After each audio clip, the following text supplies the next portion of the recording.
des pas sont en train d'être faits. Des choses étaient déjà faites, d'autres choses sont en train de s'améliorer.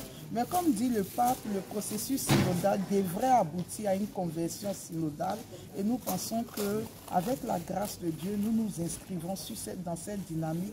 Et nous pensons qu'avec la grâce de Dieu, on arrivera à reconnaître et à positionner davantage les laïcs dans l'Église.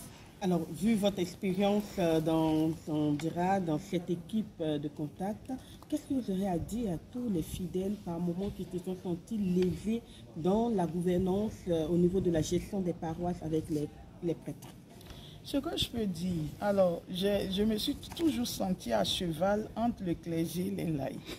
Ce que je peux dire, c'est que les laïcs eux-mêmes ont besoin de donner un peu plus de contenu à leur foi et à leur position. Qu'est-ce que j'entends par là?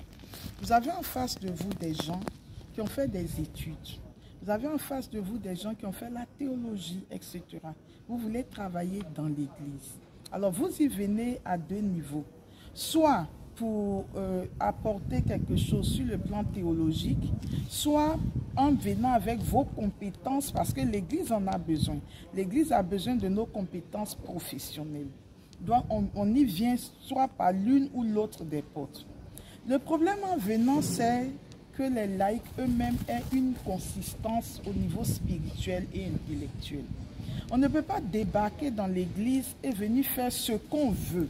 L'Église est une institution qui a plus de 2000 ans d'histoire et qui a besoin d'un laïcat fort. D'ailleurs, un document du Concile Vatican de Gaudium et Spes précise que c'est le rôle des laïcs de devenir le levier de l'Évangile dans la société et d'aller transformer les réalités temporelles de la société selon les valeurs de l'Évangile. Mais pour pouvoir faire cela, le laïc a besoin d'être bien formé. Le laïc a besoin d'avoir une assise. Et je sensibilise les laïcs en disant, nous avons une vocation, nous avons une responsabilité. En réalité, nous sommes peut-être frustrés dans nos coins parce qu'on n'a pas compris quelle est notre vocation et qu'est-ce que nous devons avoir comme formation, comme solidité pour remplir notre mission dans la société et dans l'Église. Donc j'invite les laïcs à se former. J'invite les laïcs à développer une vie intérieure, mais vraiment une vie intérieure, et à se laisser dans leur réalité existentielle transformée et traversée par la présence du Christ, de telle sorte que leur témoignage soit crédible et authentique.